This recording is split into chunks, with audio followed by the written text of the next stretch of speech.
Good evening. I'm Tony Jones.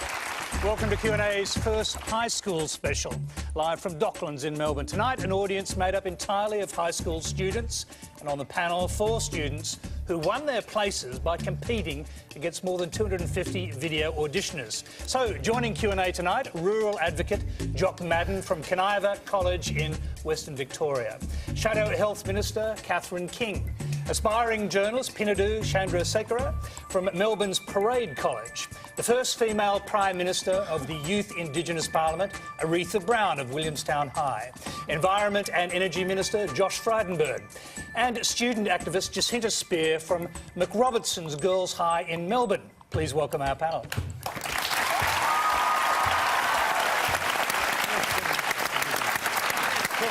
Thank you. Now remember, Q&A is live on ABC TV and radio at 9:35 Eastern Standard Time, and you can stream us live on iView, YouTube, Facebook and Periscope.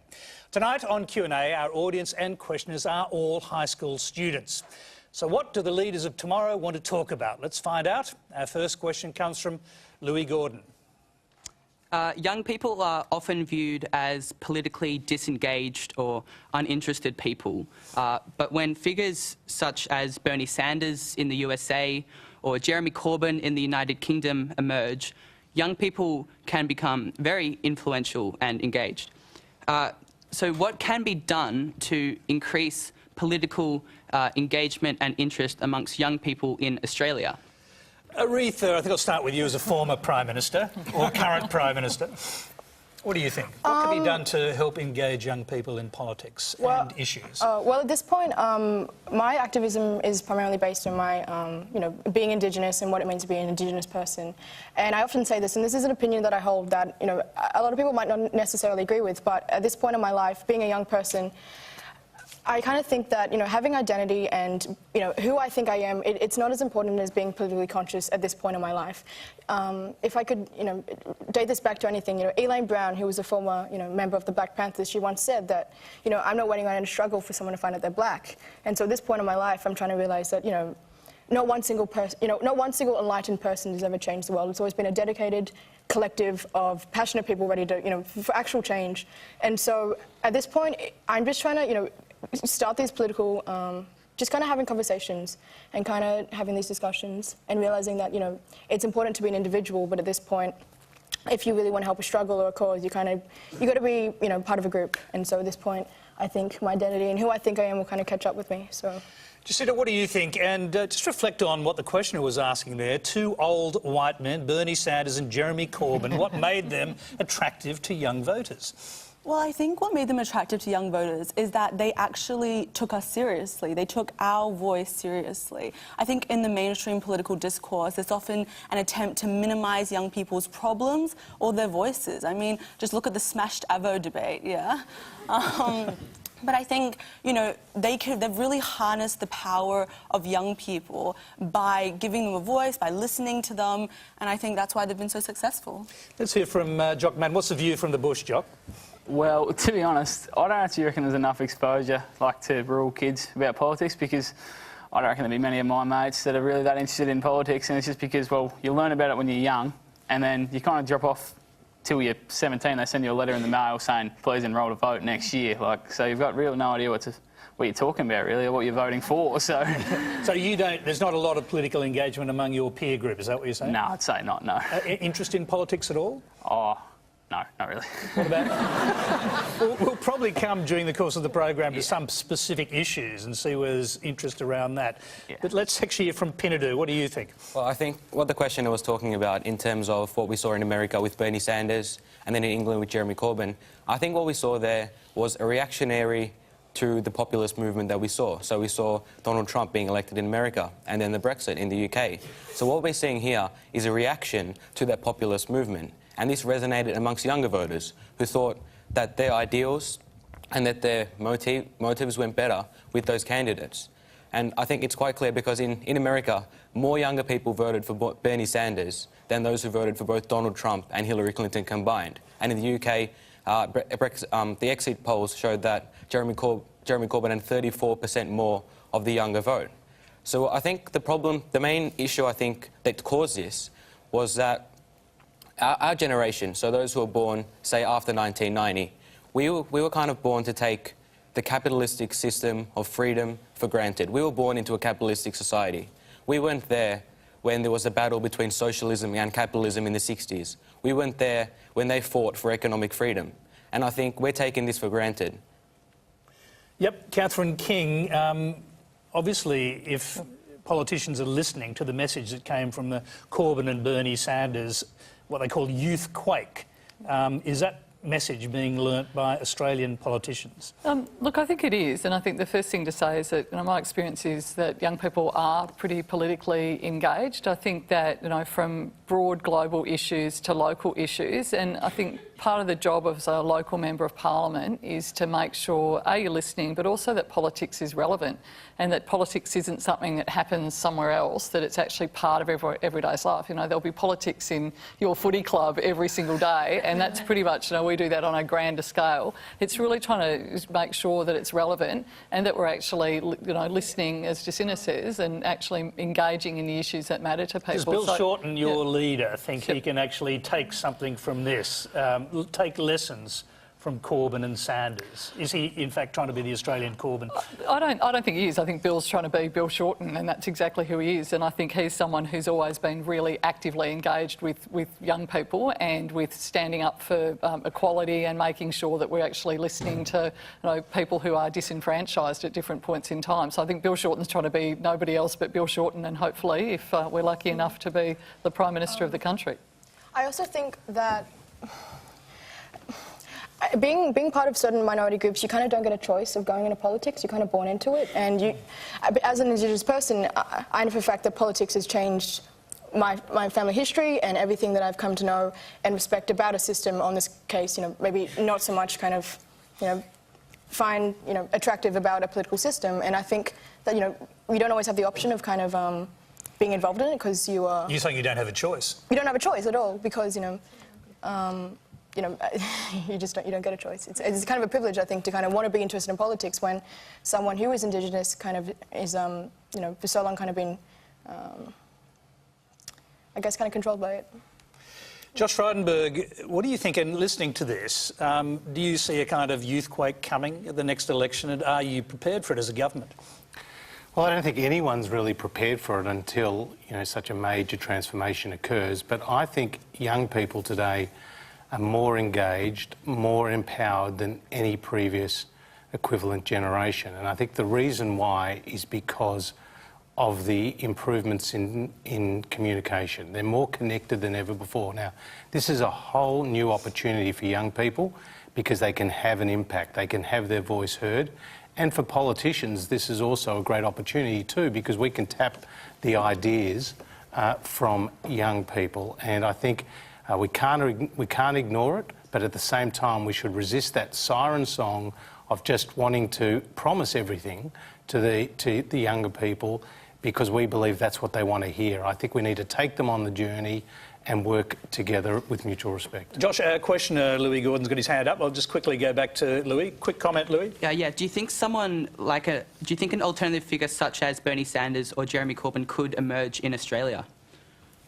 Well, I certainly think that there are elements of their... You certainly hope not on the Labor side, right, Josh? Well, I think there are elements of their agenda that will make its way into the parliamentary debate. But I think we have to be very careful because what Bernie Sanders was promising, was abolish university debts, and we saw from Jeremy Corbyn similar unfunded promises. And this is where the rubber hits the road for governments, that they have to be fiscally responsible, but they also, need to put huge priorities on the things that matter to young people, whether it's education, health, housing affordability or the like. So, Josh, I'm going to interrupt there because we've got to get through quite a few questions tonight. We'll take the next one. It's from Cameron Warasta. In the 2016 federal election, I was out there fundraising, door knocking, handing out how to vote cards, phone banking, and encouraging people to vote for the party I was campaigning for. However, all of this was despite the fact that I wasn't able to vote myself because I was only 16 years old. Is it time to lower the voting age to boost youth engagement in Australian politics? Let's hear from our young panellists first. Pinadu, what do you think? Well, I think in terms of the age, I think that the change for that must come through our education system. We're all students in here. I'm sure we've been in a classroom where there's always been that one student, while the teacher's going on about parabolic functions, he puts his hand up and says, Mr. or Mrs., what are we going to do with this in everyday life? And we all have to agree. So I think the change has to come through our education system. And I know your question was about political involvement, but I think there's three things overall, including political involvement. So there's political involvement. I think there needs to be more awareness of our legal system, as well as more financial literacy. And these three things, I think, work together to incentivise for students to have more engagement with the real world. You think 16-year-olds should get the vote, is at the core of that question? Yeah, I think they should get it if we can adjust our curriculum so they can get involved in politics and learn about it at a younger age, so that when they're 16, they are more prepared to make informed decisions. Aretha? In my opinion, I kind of have to disagree with it. I think that, I can't speak for everyone, but I'm kind of happy with the age, that we're entitled to vote. I think that before, like I said, you're going to have to be politically conscious and you have to know exactly what you want to kind of, vote for, who you're voting for, why you're voting for them before you do it. And not to say that people who are younger don't have the capability to kind of make that conscientious decision, but at the same time realising that, I don't know, I think it's something that comes with a great deal of responsibility. And I think we all kind of, have the capability to, be able to vote at 16, but at the same time I just think that, I don't know, I think it's something that we should wait. Jacinta, what do you think? I think that I'm not sure that it's that important that we vote at 16. I mean, we've got the rest of our lives ahead of us in terms of voting. But I think what is important is youth engagement in politics from a very young age. So what you talked about, campaigning, going out the door knocking, that's exactly the kind of action we need, because it allows us to really gain insights into the political system, and it helps us really make informed choices. So I think maybe rather than making the age limit 16, the government should be trying to implement more political awareness within the youth by listening to their concerns, by addressing their concerns, by having, like panels like this one, where we really get to address ourselves in the broader debate. And Jock, what do you think? I know that you said that not a lot of your friends are politically engaged. How do you feel about the 16-year-olds amongst them getting the vote? Yeah, well, I reckon it should probably stay at 18, but I also agree with Pindu, it could be lowered to 16, but the education about the politics and how it works would have to be upgraded and the foundation level boosted up. And especially if you're given it at 16, you're about to enter, well, for most people, VCE, you're about to enter a really stressful time in your life. And having all those extra worries about who you're going to vote for, what they're saying and all that, I don't reckon it's just added pressure when it isn't needed. So I reckon stick it at 18 for now. Right, I think that wisdom means we don't have to go to the politicians. Let's move to Dylan Shooter for the next question so we can get more. Go ahead. My question is directed towards Mr. Frydenberg. With millennial Australians being the first generation in our history to not out-earn our parents, as well as the skyrocketing prices of both housing and university, how can the government effectively foster a future where we, as young Australians, can realise the same lives that our parents lived? Josh, a very big question, yeah. and one that's the heart of the whole intergenerational inequity thing. What do you say? Well, I mean, the good news, and I would like to look at this question from a glass half full perspective, the good news for everyone in this room is that the Australian economy is growing. In fact, we've grown under Liberal and Labor governments.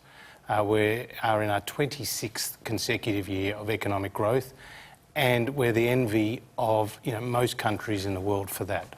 So the pie is getting bigger, but it's our job to ensure that people in this audience, when they get into the housing market, they do have a chance to earn their home, and no doubt that's getting out of reach for a lot of people. That you have a quality education system, whether it's at school or at university, and that, for the issues that are important to you, like the environment, and I engage with a lot of young people in my portfolio, that you actually, get the outcomes that you're seeking for not just your generation, but for future generations. So a lot of work's being done. A lot of it is bipartisan, I have to say, and I think that's important. But to say that we're going backwards is not right. In fact, we're growing as an economy, and there is a good story to tell for you and your generation. Well, quickly just go back to our question of Dylan. Do you actually see this as a big problem? And do you buy what the government is telling you here? I think that if what Mr. Frydenberg is saying is true, perhaps he could answer why it has consistently been Liberal governments that have shut down things such as Gonski, which was to improve education, and why it was also the Liberal government under John Howard who cut the capital gains tax, which has caused the current housing affordability crisis. So if these things are important to the Liberal government, why aren't they acting like it? Okay.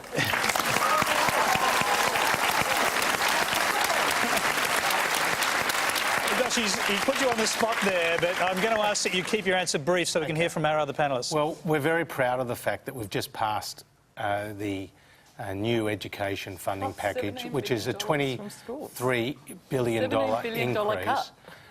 And that when it comes to housing affordability, the answer is not just at the federal level, the answer is also at the state and local level. And there are a huge number of initiatives that we've done to increase supply of housing, including 6,000 new homes here in Victoria and in Maribyrnong through Defence Land we'll be releasing, but also for superannuation. For the first time, people in this audience will be able to save for their first housing deposit through their superannuation. So we are doing lots of innovative things. Jacinta, you've been listening to this, and the intergenerational inequity does seem to be a huge issue. What do you think? Well, I'm sorry. I think it's great to see it as a glass half full approach, but we've got to address the other empty half of the glass. I mean, we're facing some of the biggest problems. The disappearance of the intergenerational bargain, right? The idea that I can have a future that's better than my parents is gone. I mean, you touched on housing affordability, but also education in terms of university, tertiary funding, and all these other issues. I just feel like our voices are not being listened to when it comes to climate change, when it comes to all these issues that will affect our generation the most, and yet they're being decided on by people who are significantly out of our age bracket. I mean, look at Brexit. It was the same thing. People in the highest age group, or up there, deciding the future of the rest of us. It's true what you're saying. Young people voted almost diametrically the opposite on the Brexit vote to elderly people, and I suppose that is a big problem across democracies. Pinadu, what do you think? Now, in regards to education especially, I think it's very easy to blame the government for this and say they need to fund more, they need to throw more money. Throwing more money at the problem isn't just going to solve it. Now, if we look at tertiary education in particular, which Josh mentioned before, 1 in 5, on average, in Australia, university students don't complete their course. Now, it's not just up to the government to throw money at us. We need to develop an attitude of resilience to keep going, and we need to make sure that we get around our peers instead of always trying to get more money thrown at the education sector. And in terms of the other part of the question regarding housing affordability, I think also the government has also had to face new issues. We've had a rapidly rising population. We've had an ageing population. Baby boomers are becoming the largest portion of our society. So it's not as clear-cut an issue that is to solve. Does it worry you that baby boomers seem to own all the assets in the country, including most of the housing and most of the investment housing? Well, I think the baby boomers do make up a large portion of our population, so it is not as if they're taking something from us. And I think what we're seeing in the housing affordability crisis is the incentives provided in Scott Morrison's budget before, it did bring it down a correction. So there was a report released by Business Insiders earlier today, and basically what it said was the housing price market has actually gone down by 0.1% in the past week. So those little incentives, as Alan Finkel likes to describe it, carrots and sticks. And these are sorts of things we can use to manipulate the economy. So what Scott Morrison did by giving younger first home buyers a leg up, and also while providing incentives for foreign investors, making it a bit more difficult for them to invest. These sorts of incentives can sort of combine into one policy. It's not just a clear-cut solution. Aretha, what do you think? At this point, it's not something that I've really thought about, because it's... The thing about these kinds of issues is because it's not necessary that when we talk about housing affordability and things like this, I think the language we use around it, we're always talking about the future and future generations and baby boomers, and we're using these kind of vocabulary that, it's long in the future, and because we can't actually see it and because it's not affecting us right now, it almost seems like it's not important, or that it's, not an issue that we should address today, when obviously it's something that we should. But this is, what I'm saying is we kind of need to, change the language around it. At this point, I haven't got a real opinion on it, but what I do know is that it's obviously something that everyone's very, passionate about. Jock, what do you think? Well, I think housing affordability, it really depends on when you are. Like, here in Melbourne, understandably it's going to be a lot more expensive than in Kaniva, but there's still houses out there if you want to buy them, and you may have to sacrifice the location where you want to live. But if you want a house, there are houses out there that are affordable. You mean out in rural and regional Australia? Yeah, heaps of them out there, and heaps of them are very affordable. And life well, I suppose someone might say, well, that's okay for you, Jock, because you live on a farm and you might inherit the farm one day or something like that. But what about other kids living out there who can't find jobs? Well, life wasn't meant to be easy. Like, if it was meant to be easy, everyone would be good at it. And it's certainly not good that people can't straight away get into the housing market. Did you know that a former rural Victorian Prime Minister, Malcolm Fraser, once said that? Yeah. But it's not good that young people can't get straight into the housing market, but there's a reason for that. It's because it always has gone up, and people, I know it's harder to get jobs still, but like, that's the whole idea, to get a job, to work hard, then to save up, then buy the house, and then have the family, and then have the Australian dream. Like, it was never meant to be easy, and it's still achievable for those that work hard. And the dream can happen in Kaniva just as well. Make that point. Catherine? Yeah, look, I think governments are very powerful in this space, and I think the question went right to the heart of that. What is government doing to actually make sure the policy settings are right to try and make it easier for people to be able to young people to be able to get into the housing market? And we know that those settings currently are not right. We went to the election with a proposal, obviously, around negative gearing and capital gains tax to try and actually skew the market back towards first home buyers and to young people. We still have that on the table, encouraging the government to try and actually start to take some of that up. But this is a real area of inequality. And if we don't deal with it, we are going to have more and more young people who are not able to get into the housing market, who are not able to get jobs after graduating from university if they can get there in the first place. And government settings and government investment matters in this space. All right, remember, if you hear any doubtful claims on Q&A tonight, send a tweet using the hashtags FactCheck and Quanda, and keep an eye on our Twitter account, RMIT ABC Fact Check, and the Conversation website for the results. Now, the next question comes from Sasha Pollock. Commercial television media labelled my town Mildura one of the worst areas for dole bludging. We are encouraged to stay in Mildura to go to uni and make our town prosper. But how do we stay when there are so few job opportunities? Is it a coincidence that Mildura's electorate of Mallee is the safest national seat in the country, and the federal and state governments continue to ignore the need for assistance with huge unemployment, youth suicide and ice addiction issues? Yeah, Jock Madden, that's the story of Mildura, but is it familiar to you?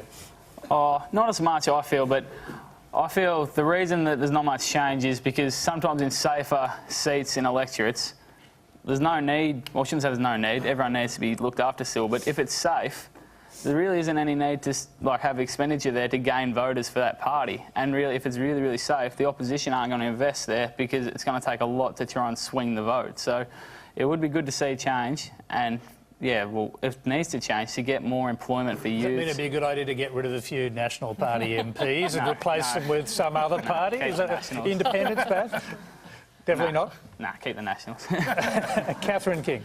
Well, I think look, I've got a pretty firm view. I think as a country MP myself, I don't think the Nationals, I think it's a long, long way since the National Party have actually represented the interests of country people. I think that they have really, really frankly been in bed with the coalition for such a long period of time. They're not actually representing the area. I mean, Mildura is a fantastic place. It is a really terrific place to grow up, and I think that it's important that you don't have media stigmatising any area, frankly. And I think that working with local government, working with state governments, and hopefully working with friendly federal governments, there is lots you can do in communities like Mildura.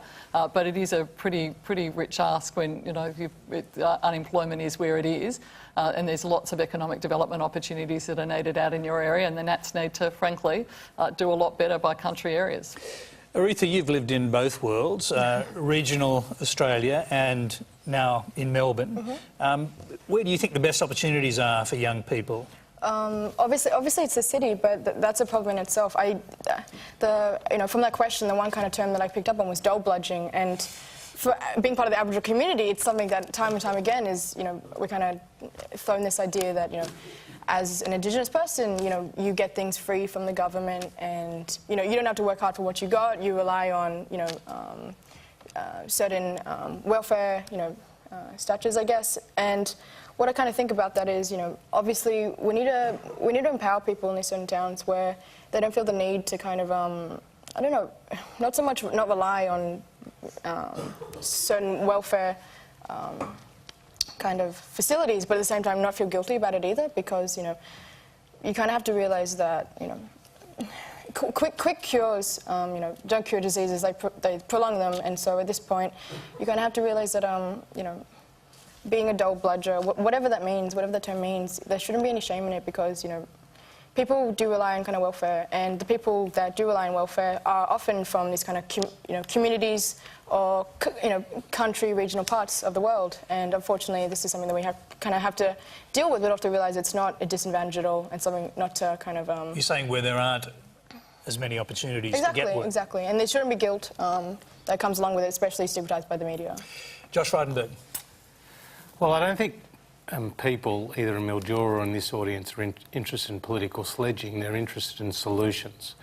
And the solution for the unemployed are through programs like the PATH program, which is about preparing young people under the age of 24, in some cases from 15 to 24, with the right skills to get into the workforce, then allowing them to be trialled within a business and an internship. And recently the Retailers Association, the Hotels Association, the Motor Traders Association came together and said we're going to create 20,000 internships for those young people, and then getting them hired on a full-time basis, with the government providing up to $10,000 as an incentive. They're real solutions that apply in the regional areas, and I don't take this argument that just because it's a safe seat for the National Party, the Liberals or the Labor Party or whoever, that the local member is not trying as hard as they possibly can to get a good a leg up for the people in their own electorate. Now, Josh, I'm just going to interrupt you there, because we actually have a question on the PATH project, the PATH policy. It's from Joshua Monaghan. Joshua. Sorry, we'll just find where you are. There you go, Joshua. Thank you. So the government's PATH program subsidises employers to hire young people at less than minimum wage. How is that any better than a government agency that could directly give jobs to young people and pay them at least minimum wage? Well, the key to the PATH program is actually to get young people in the door. So that actual trial program is an internship where they're getting their income support, because these are for young people who've been on income support, plus an extra $200. And then once they get into the job, and that's what we're paying up to $10,000 to employers to do, then they will get a good wage from then on. So what we have found with young people, and by the way, our youth unemployment rate is at 12.7%, which is too high, right? It's double the national average for people of an older age bracket. And so therefore we need to get them in their foot in the door, and this has proven to be a good program. Okay, now Jacinta. Well, I actually think this PATH program is really problematic. I mean, I think it's going to lead to this sort of churn culture where employers can get free interns, in fact get paid by the government for it, over and over again without actually having to pay for them. I think the problem is not only youth unemployment, but youth underemployment, that is, being involved in part-time or casual jobs. And I think that this is only going to contribute to that. Josh, I'll come back to you on that. Let's hear from Catherine King, because the Labor Party has a strong position on this. Yeah, look, we think that this program is potentially really exploitative of young people. I mean, here you have a government who has basically allowed the cutting of penalty rates. So you've got 700,000 young people and other people in fairly marginalised workplaces already having their wages cut. You've then decided to introduce a program that has no protections particularly in place for young people, doesn't protect against exploitation, and frankly doesn't necessarily lead to full-time work. I mean, if the issue is underemployment of young people, then it's about creating jobs and meaningful jobs for young people that pay proper wages, not less wages than the minimum wage. Thank you, Catherine. Let's go quickly back to our question, Joshua. Joshua. I asked how it was better than a government agency like something that the US had to deploy during the New Deal.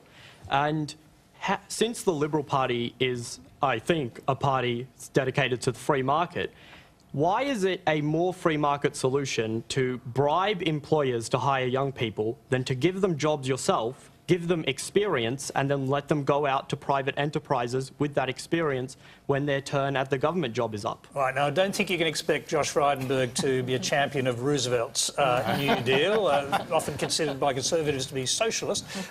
Josh? Look, 87% of jobs for everyone in this audience will be created by the private sector. That's the reality of where we are today. So we need to incentivise the private sector to get young people into the door. Now, this program has already been taken up with vigour by, like I said, major employer organisations. Now, of course, the unions have opposed it because it wasn't their idea, but the reality is they've been prepared to take interns in their own, into their own offices. The Labor Party takes interns into their offices. Why aren't we able to get interns into employers' offices and building sites as we are doing Josh. now? Thank you. Let's hear from the other side of the panel. Pinadu. Oh, yeah, and I think going back to the question before from Sasha, it's not just youth unemployment that's a problem. In these communities, we're seeing multiple factors combining into one economic storm, we could say. You've got youth unemployment, you've got industry that's collapsing, and you've got problems with jobs, and which also get reflected in the education sector. Take Elizabeth, for example, in South Australia, with the closure of manufacturing there, that has a ripple effect on the community. So I think just by creating jobs won't necessarily fix the solution. We need to provide a long-term incentive.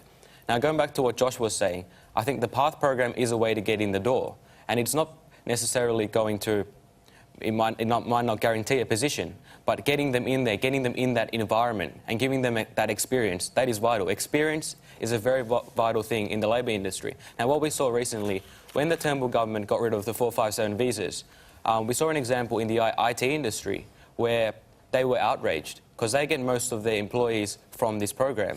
And we actually heard from a couple of Australian employees, young Australians, out in Silicon Valley. And what they're saying is that they're working for big companies, Apple and the likes, these big tech companies over in the US. And they're saying they're working in the US, but they would much love to have a job back home. But every time they apply at home, they get denied for not having experience. So experience is really undervalued in our labour market. Yeah, Jock, what do you think? Pretty simple. You can get an internship. The government will pay the employer some money, use some money. You won't get the standard wage. Is it a good idea or not? I reckon it's a bad idea, to be honest. Like, I don't see the need for any subsidising and any funding for all that. Young kids have got to want to work.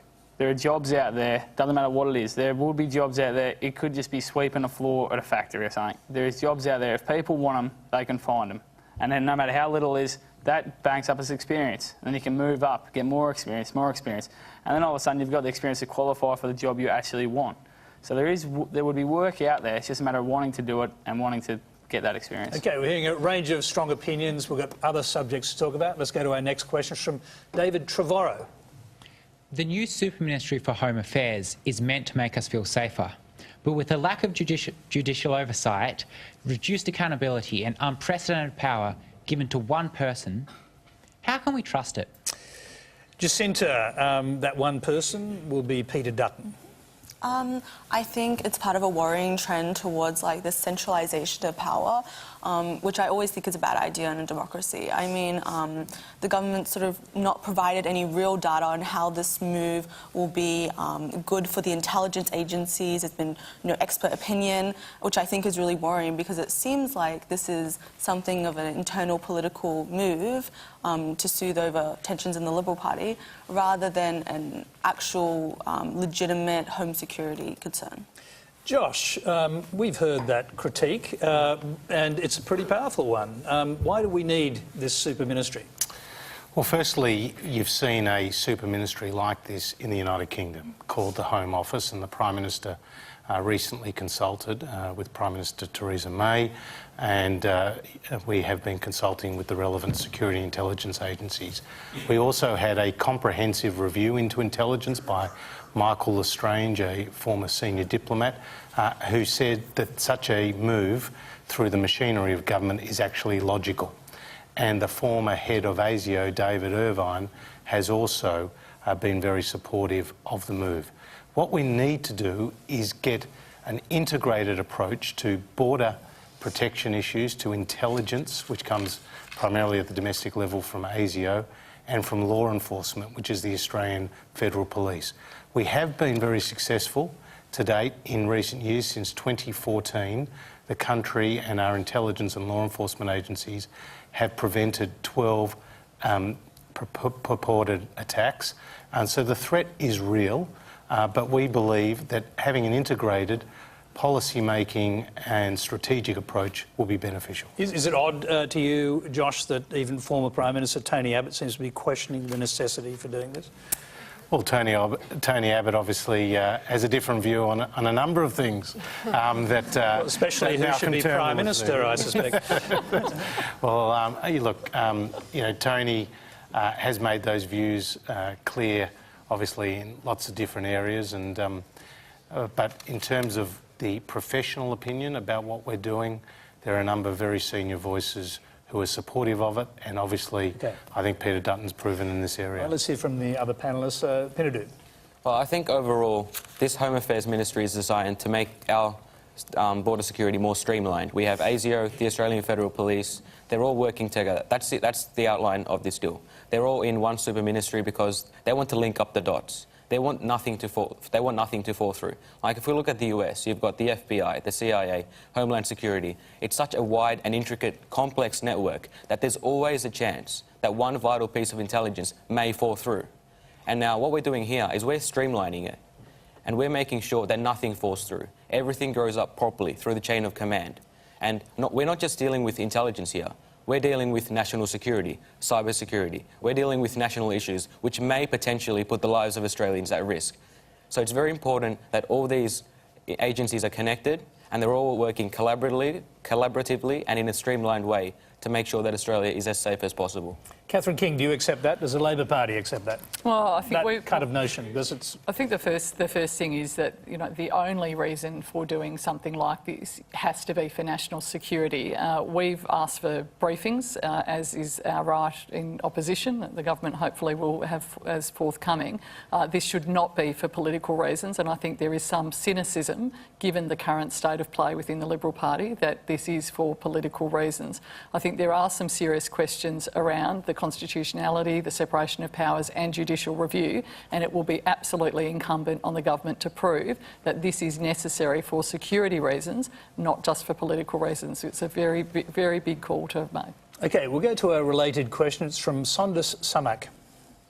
Will ASIO have more powers to monitor young Muslims like me, viewing us through the prism of terrorism, criminalise me if I post something political on social media? Do I have the freedom of speech like everyone else? Aretha, what do you think about that? In my opinion, you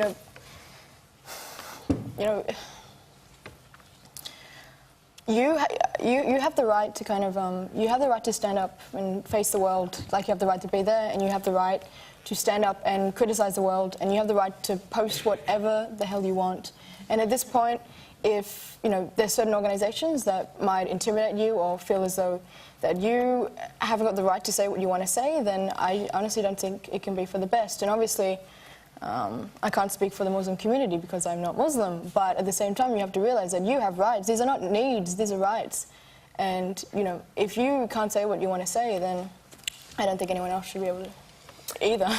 Jock, what do you think? I think it's a pretty fine line. Like, we want to have, like Pindu said, we don't want anything falling through the gaps, anything going unnoticed that could risk lives and just infrastructure here in Australia. But then you also don't want to be, I don't know, alienating certain populace from the population, like Sondus over there, and the Muslim community.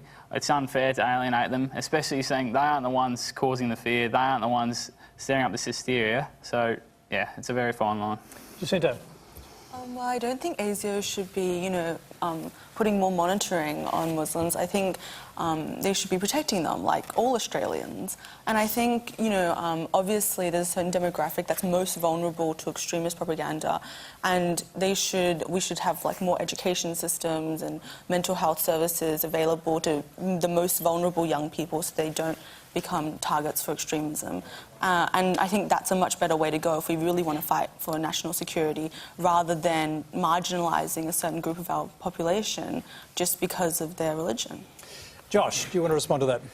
Well, I think the first thing to say is there are very important legal checks and balances in place. So warrants can only be approved by the Attorney General, even under this new this new measure, and of course having a very close working relationship with the Muslim community is vital. I remember when 9/11 happened, the then Australian Foreign Minister, Alexander Downer, was speaking to his Indonesia counterpart, and his counterpart said that the hijackers on 9/11 didn't just hijack a plane, they hijacked his religion. And I think the point was that these extremists don't speak for all Muslims, and that's absolutely critical. So your right to be an Australian and participate in our society is equal to anyone up on this panel or anyone in the parliament. But we have to be very realistic about the threat we face. This is why the Muslim community is a partner in what we're trying to do, and having those legal checks and balances is critical for all of us. Saunders, can I just come back to you? Do you accept the arguments you're hearing up here? Or do you actually feel like your freedom of speech is in danger? Well, I feel like the government, it puts all of these measures to protect us, but at the same time it is marginalising the Muslim community, and we can feel that in everywhere that we go. Like, why do I on the street have to feel like I'm a subject for Islamophobia, even though my government's telling me that I'm safe to go out, but just because I'm wearing my headscarf, I can easily be targeted, and I have the right to feel as safe as everyone else in this country, but I don't feel as safe as everyone else in this country is. Hinadu, what do you think about that? And does it distress you to hear that someone doesn't feel safe? Well, Saunders, I don't think you hearing about these new changes and ASIO having more powers need to be worried that that impinges on the Muslim community in any way, shape or form. ASIO is out there to get extremists, and they have reasons and they have a protocol that they follow. They have steps that they follow, and these are national security threats. If they have increased powers, there is nothing to suggest that this will impinge on the rights or the freedom of speech of a certain minority in our population. And on your point regarding freedom of speech, I think you're always out, you can say what you want. And sometimes what we say might come back with criticism, but that's also another element of freedom of speech. Anything that we say, we might get criticised for it, but freedom of speech goes both ways. But yeah, I also think the fact that her question stated that, you know, she doesn't feel, you know, that she can post things online without getting criticism, but you have to realise it's not, you know, ASIO or security services, you know, disliking what she has to say on social media. It's the general public, and it's what, you know, us as a people, you know, think about what a young Muslim girl is writing, and it's how certain security measures affect our opinion on a certain community, and I think that should be acknowledged. I think we're mixing up a couple of elements here, and the thing is, like, Aretha, you mentioned that there's what she can say in terms of her freedom of speech, and then there's you bring in ASIO, and I think there's two separate spheres. What she says online, and if she gets targeted for it, that's something to do with the general public. But it's how ASIO itself implementing these, you know, targeting or looking at certain demographics of people influences how the public thinks they can treat certain demographics of people, particularly the Muslim community. But ASIO doesn't release what figures of who they're targeting. This is done by the media, and I think we're getting confused here. ASIO's work should never be confused with media and certain politicians. Yes, I guess you could say that, but ASIO is a security agency. Yeah, fair enough. Yeah. Catherine King, briefly, because we've got to move on. Yep, sure. I mean, as a citizen of this country, you have every right to the same rights and the responsibilities as everybody else, and it is really distressing to hear that you do not feel that you're safe, or that you feel that you're being targeted, because that is racism, and it's really important that we call that out when that happens, and it's important that when politicians make comments that are racist, that we say that that's what they are, and we stand up for you, because you deserve MPs to stand up for you in exactly the same way as we would anybody else who's being racially discriminated against. Thank you, and remember you can join the discussion on Twitter and on Q&A Extra on Facebook Live and ABC News Radio straight after this program. Now, our next question comes from Tilda Stevens. The suicide rate among young Australians is at a 10-year high, but it seems that mental health problems are being glamorised in the media. For example, 13 Reasons Why portrays suicide as almost acceptable. Is the government doing enough to combat this sort of media influence? Jacinta, I'll start with you. 13 Reasons Why. Have you seen it? Yeah, I have actually. I think Yeah, there is this very fine line. On one side... We should just explain, first of all, what it is. I will. It's a drama, so tell us briefly what happens. So it's about this girl who decides to take her own life, and then she leaves behind these series of video cassettes that pass from person to person explaining why she decided to take her life. And I think there's this fine line between glamorising suicide and between raising awareness of it. So while I did think that the show was fantastic in how it depicted how one event and then another can really, these seemingly trivial events can lead to a collapse. I think at the same time it went too far in its actual depiction of the suicide, and I think there should be some sort of guidelines in place or some kind of public awareness around, you know, what is appropriate for the public sphere and what isn't. Aretha, what do you think? I know that I can speak for the mob when I say this, but, you know, Indigenous people are 4 times more likely to commit suicide, especially in, you know, remote communities. It's almost kind of a normalised thing, and it's programs like this that kind of not necessarily endorse it, but like you said, it does romanticise it. But the only thing that I can kind of, you know, get out of this is that we don't need stronger Indigenous people. We don't need stronger non-Indigenous people. We just need to kind of, you know, we need to change the way that the society perceives strength in this kind of circumstance. I think that, you know, mental illness for young people is something that we talk about, you know, all the time, but in a lot of these rural Indigenous communities and, you know, just rural towns itself, there's just not any kind of mental health services available for young people. They're not accessible, and with the Aboriginal community, there's almost a great deal of shame that comes with, you know, feeling, you know, these certain ways. And it's programs like this that kind of anger me because they don't represent who I am, and I kind of think that, I don't know, that they don't really do anything but spark kind of spite. Jock, what do you think? There's rural Australia, as well as Indigenous Australia in rural communities, there has been sort of an epidemic or a spike in suicide. It's a terrible thing. How do you see it from your perspective? Well, I see it as the hardest thing about mental illness, it seems, and what's been told, is not accepting you've got it, but being able to talk to someone about it, and especially in isolated areas. Like if you live on a farm 50 kilometres from the nearest population or centre, you're going to feel isolated, you're going to feel like you can't talk to anyone and you can't get that assistance. And that's why I feel that in rural areas the suicide rates are high, just because of pure isolation. They feel like no one's around them, there is no one there to talk to, and I feel like that's why sometimes the rates are higher. Is it because government agencies are not there when people need them? I reckon it's that, but just the pure distances and the isolation, like, it takes enough courage to talk to someone about a mental illness as it is, but then the whole, if you're all alone, you've then got to have the courage to drive all the way, find maybe the closest GP, which could be even further than that, and then sit down and have the conversation, and then you've still got to go back to where you live and try and implement what they're saying, and I think it's just very tough to do. I also think that you could have the best mental health kind of programs out there, and the best teachers and the best doctors and psychiatrists and all that kind of stuff, but unless it's accessible for everybody within these rural communities, it's irrelevant. And I think that something that I've seen a lot living in some of this, you know, up north and in communities where there are large Indigenous populations is, if you have a mental, you know, illness or, you know, something in that kind of spectrum, and you want to go to a doctor and you want to go to a psychiatrist, you want to have a level of kind of trust, and you want to kind of have a level of kind of reliability in them. And what I see is in a lot of these rural towns and communities is you have doctors and psychiatrists, and they'll come and they'll get their minimum training and they'll get their experience there, but then they'll leave and go back to the city. And so it's almost like this kind of cycle, and there's no kind of real set kind of elements to it, I guess. And what I kind of want to see is we need to get these communities to kind of be empowered in that sense and get their own mental health kind of programs running, and we shouldn't have to rely on people from the city to kind of go out there and teach people, when we can have people out there teach themselves.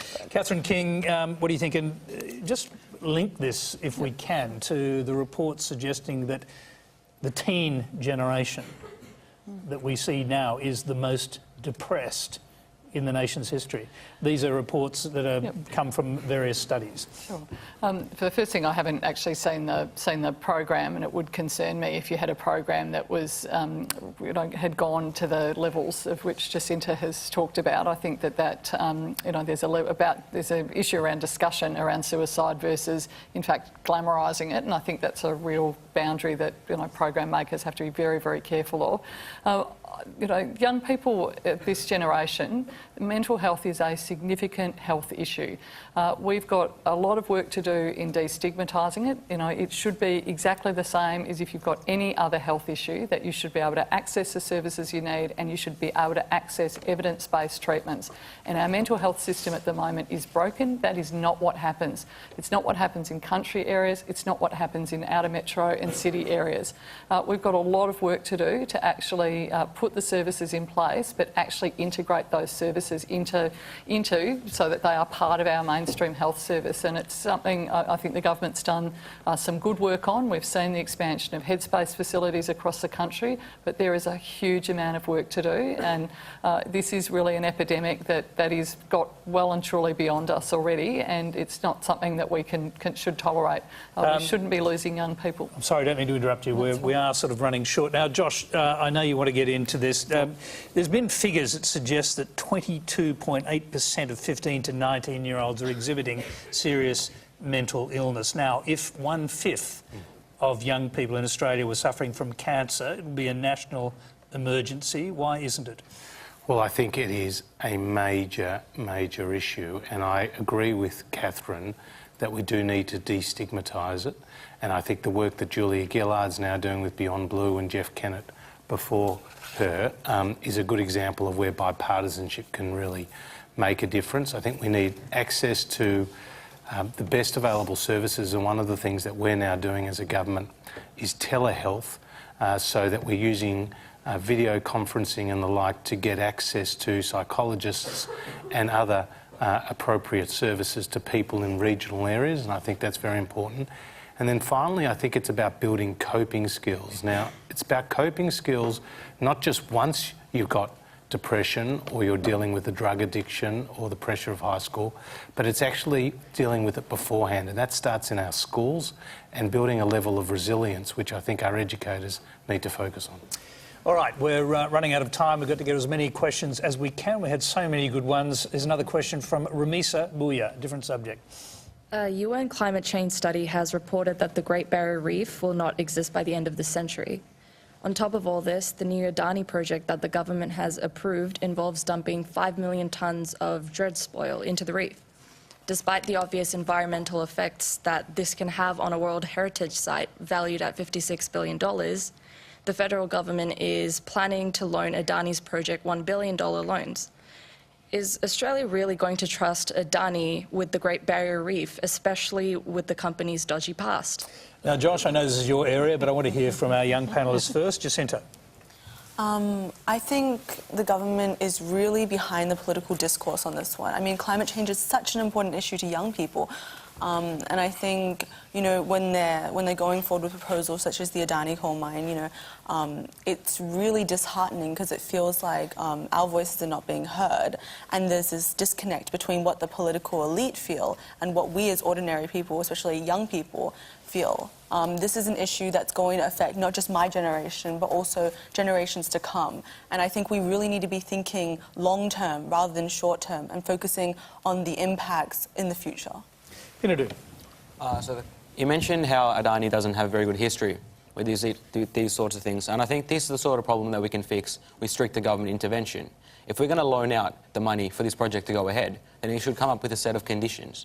And these conditions will be not to, as you say, dump wastage into the Great Barrier Reef. And I think one of the views that we haven't raised here yet is we've got us. Well, we're younger people, we're talking about climate change, and we're thinking that the government doesn't really support that. But we also need to think about the views of the people in the local area. And if they want this mine to go ahead, then we need to work in a way that we can get these jobs to these areas, as well as ensuring, as you said, the spillage that is avoided, because that is a very big issue, the Great Barrier Reef. Do you think, are you talking about a trade-off here between possible threats to the climate or the environment and jobs? I think there's always that trade-off, and I think that's very much undervalued here. We always forget that. And I think with stricter government intervention, if we, as I said, if we loan out this money for the project to go ahead, but have a set of conditions which Adani must abide to, then that rules out, it doesn't matter what their history was. They will have to have these set of conditions if they are to operate in Australia. Let's quickly hear from Ramisa. You've listened to two completely different views on the subject here, or at least opposing views to some degree. What do you think? Well, there are, surrounding the Great Barrier Reef, traditional owners who have already protested against Adani's group. And they have persuaded banks to reject any loans that they can give to the project. So basically what they're saying is, well, mostly the government's saying that the economic benefits reap the environment, but obviously do we really want to risk the Great Barrier Reef, one of the 7 natural wonders of the world? Do we really want to risk something like that, or do you just want to make more money? Aretha, some traditional owners have opposed the mine, some supported it because of jobs. It's a trade-off. I kind of think that at the end of the day, if you are kind of denying the fact that Adani could, have long-term, negative effects, then you're discrediting a whole generation of Indigenous peoples, and you're also discrediting, climate refugees. And believe it or not, because the new proposed mine is going to be implemented, a lot of people do actually have to move off their lands, and it's kind of something that is, number one, total, it's not on, but number two, you have to realise that Indigenous people have such a close kind of connection to land and to environment, and post-colonisation, and today Indigenous people are some of the best botanists and environmentalists, and so totally engrossed in their awareness about the environment that you kind of have to realise that if we want to have these discussions, then you need First Nations people on board, and so that's all I can kind of say. Josh. Well, Adani went through the strictest state and federal environmental processes, so much so that the 300 regulations and restrictions that were put in place. Adani is 300 kilometres inland in a dry, dusty bowl of Queensland. Now, the question, therefore, is, should we not, as a country, export coal?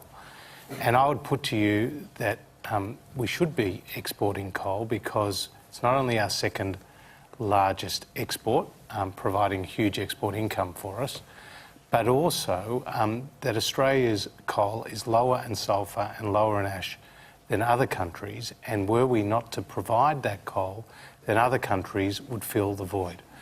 Now, the issue about climate change in the reef is an absolute critical one. Climate change is the #1 threat to the Great Barrier Reef.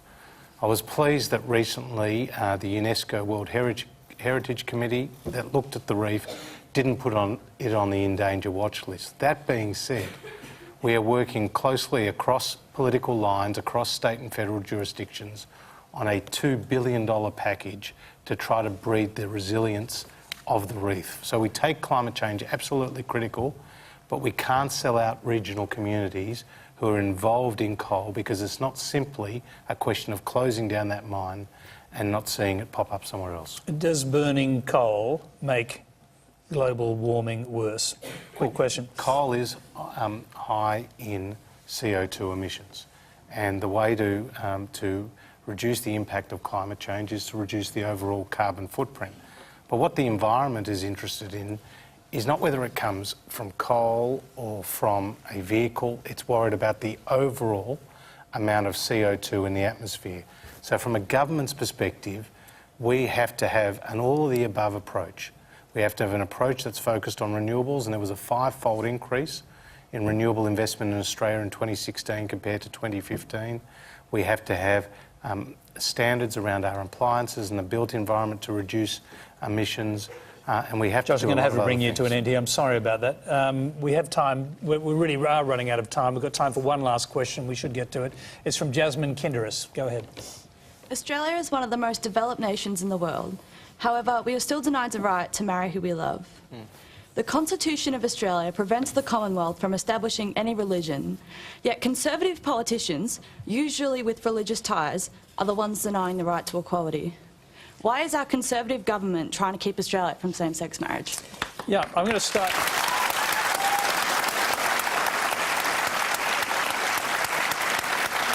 Thank you. I'll start with Jock. I saw you applauding that question, and some people might find that strange that you're a country boy from a Conservative background. What do you say?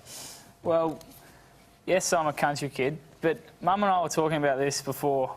It shouldn't matter who you love, to be honest.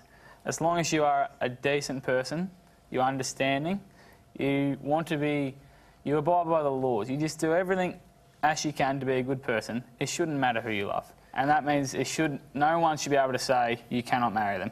What goes on behind closed doors in another person's house is no one else's business but theirs. So for someone else to say that's not acceptable is just criminally unfair, really. So I believe that. Yeah. Since you're on the subject, very briefly, do you think this should be resolved by the Parliament with a simple up and down vote, or should it go out to a plebiscite to the whole voting public? I think it's only fair if it goes out to the voting public, because that gets you a broader range of opinions, whereas in the Parliament, you'd still get a broad range of opinions, but it's just a lot more condensed. So I think it's only fair if it goes out to the public and they decide. All right, Jacinta. I agree with you on so many points, Jock, but I don't agree that we should have a plebiscite or a postal vote, as Peter Dutton was talking about. The country is clear. We want marriage equality, and to try and engage in this plebiscite or postal vote, which would only stir up so much hateful rhetoric and angry rhetoric, I think would be detrimental to all of us. You know, it's something that we're lagging behind all other developed countries all over the world. We need to take action on marriage equality. Aretha.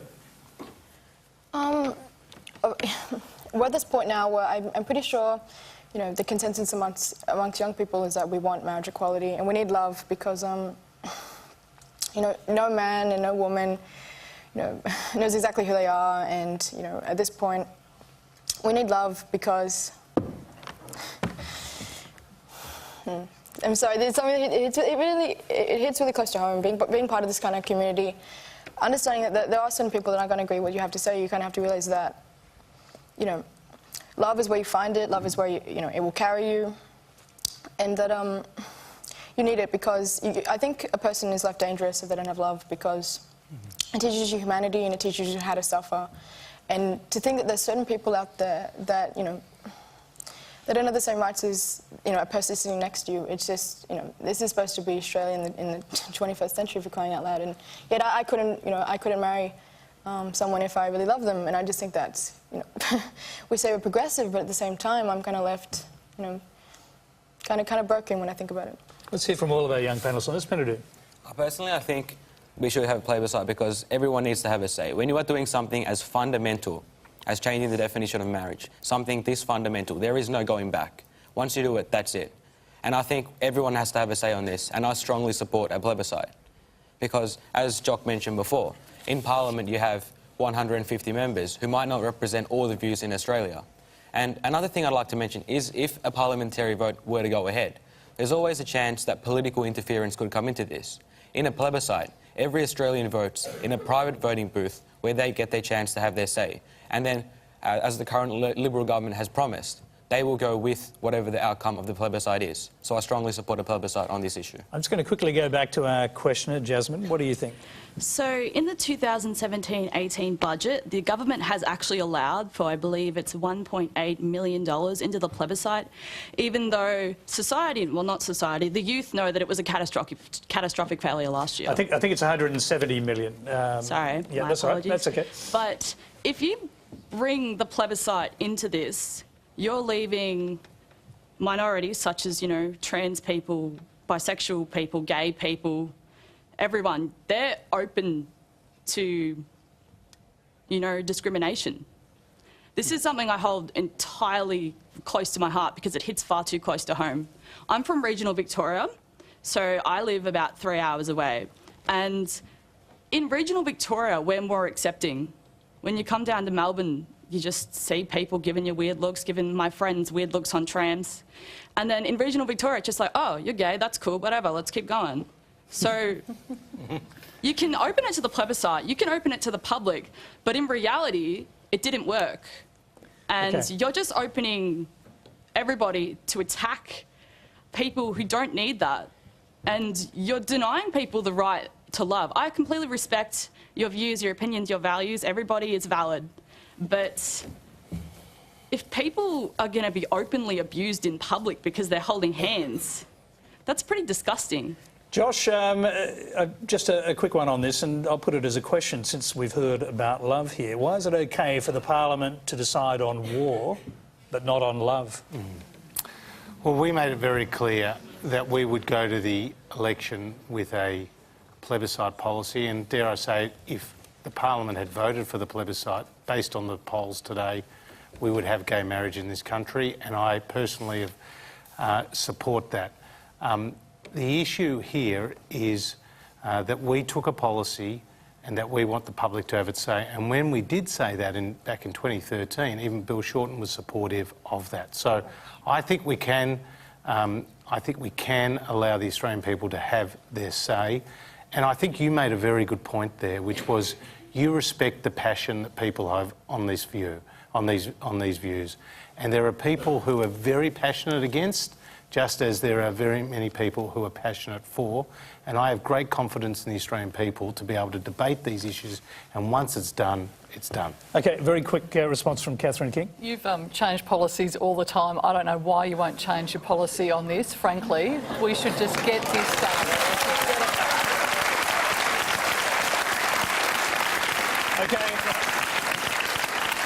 There's an entire 1 hour or longer political debate we could have at this moment, but we haven't got time. We've run out of time. Please thank our panel: Jock Madden, Catherine King, Pinadu Chandrasekera, Aretha Brown, Josh Frydenberg, Jacinta Speer, and this great audience. Hey.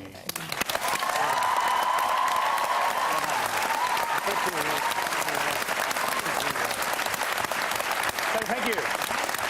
Now, tonight's Q&A was an experiment, and I venture to say a very successful one, our first high school special. But with so many students from across Australia keen to join the audience and the panel, we're looking forward to taking this experiment around the country. So remember, you can continue the discussion on Q&A Extra with Tracy Holmes and Katie Atchison of Youth Action New South Wales. They'll be taking comments on ABC News Radio and Facebook Live as soon as we finish. Next week on Q&A, Trade Minister Steve Ciobo, Shadow Finance Minister Jim Chalmers, Chinese-American author and journalist Mei Fong, Foreign Affairs Editor at The Australian Greg Sheridan, and Senior Economics Writer for Fairfax Media Jessica Irvine. Until then, good night.